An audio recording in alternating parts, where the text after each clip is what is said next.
This video is for business leaders who want a strategy for crushing their most challenging change efforts. Have you ever struggled to get yourself or others to follow through and stay committed to challenging changes? If so, this video can help you significantly increase your chances of success. Watch to the end for bonus material on how to turn that same commitment into credibility and trust-building proof of your company's character, products, and strategies. And my recommended video about the best way to get the most challenging thing done each and every day. So my version of today's topic is my daily videos, this one being, as you might guess, number 259 out of 259. And essentially what it is with each video, I'm striving not only daily to do the videos, which is challenging enough, but also to try to make each video at least a little better every single time than the last video. So that is to make each video better than the last. I don't know if I'm achieving it, but I am absolutely doing my best to do so. So it's not been easy, but I'm doing my best to meet that commitment. So Robert Cialdini, or Dr. Robert Cialdini, the leading expert of persuasion psychology, says that the most effective commitments are active, public, and effortful. Covered this topic before, but I'm repeating it again because I'm putting it in different context.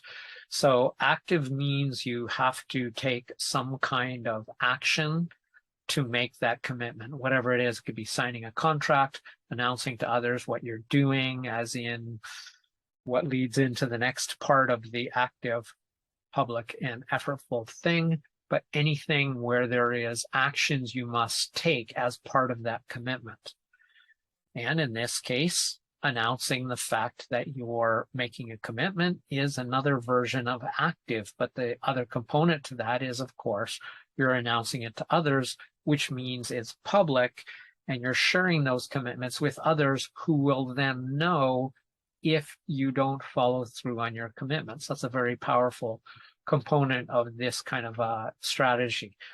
And then the last part is effortful. That means you have to put in some effort to making that commitment. This is not just the effort you have to put into following through on that commitment, but that making the commitment itself has some kind of effortful component, whether that's drawing a picture, also signing a contract.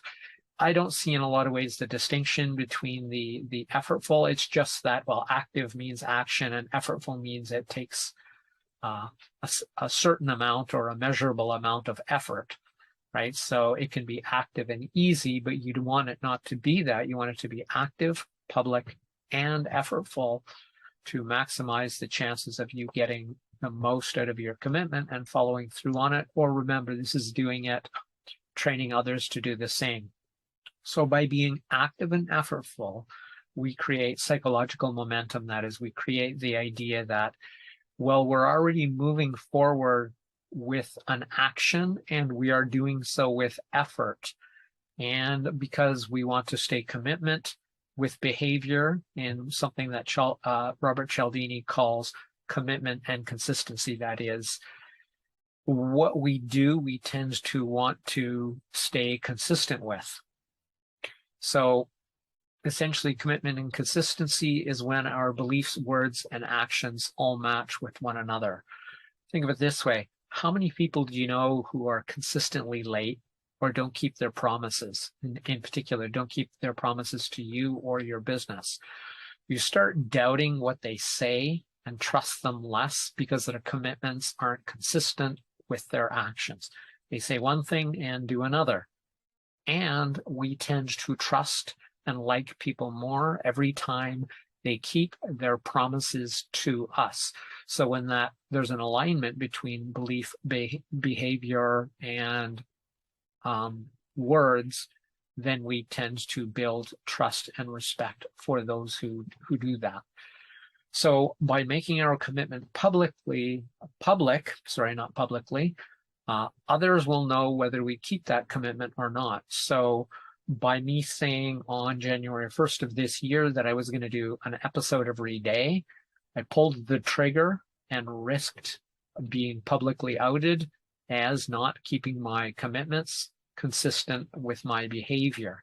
So far, I've been able to achieve that, and I'm grateful for that. And I've also will take credit for the effort I've put in, because it has been a challenge.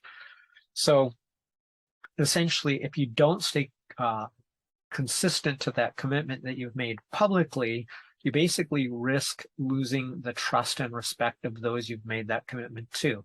If it's the general public, like I've done, that is maybe even more powerful, because now you're literally outing yourself to the world as being a person of your word and a person capable of meeting that challenge or not.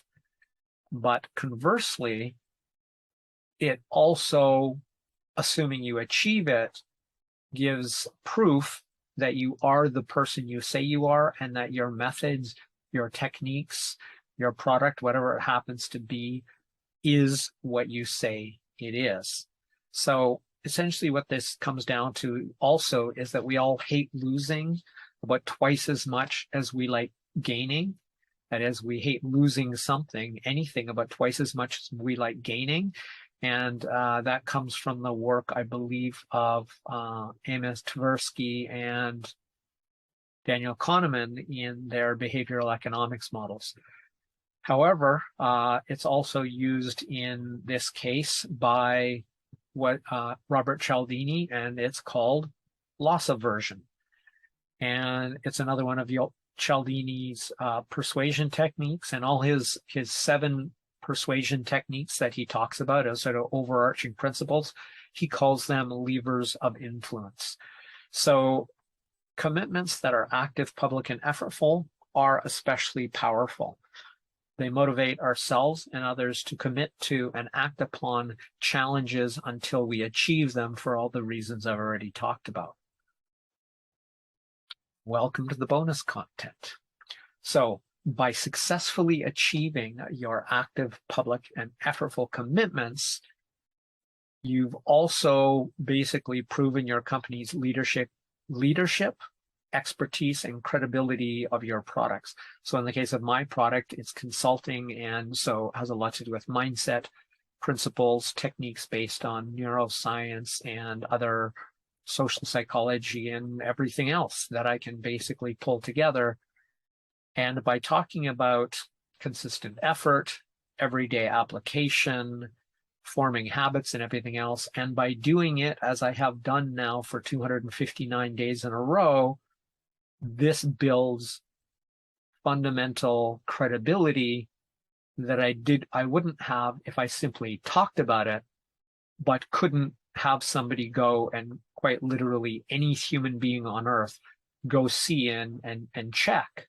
It isn't private. It's not secret. It's not only some people can see it, anybody can see it. That is not only powerful for me in terms of motivation, but powerful for you in terms of the other side of this product. That is, now that I've achieved what I've achieved, I can take this, and it proves, as I said, sort of leadership in what I'm doing, that I do what I say what I do, that I know what I'm talking about because I've been able to accomplish it, and the credibility that comes from the fact that you can check that public commitment and the results are verifiable by you, the public, by you, the customer, to see that I'm not faking it. I do. You can go count them if you want. It's actually going to be, in some cases, probably almost approaching 500, because oftentimes I'll do a burned in subtitle version of the same video, but I haven't done that in a while. So 259 of exactly the same content, some with subtitles, which are separate videos, but otherwise identical. They just have burned in hard-coded subtitles. So that's it for this episode, other than the CTA or call to action. Please share this video with anyone who wants to succeed at making their most challenging changes. This has been Crush It Club 259, how to crush your most challenging changes. My name is Tim B. Green. Bye for now.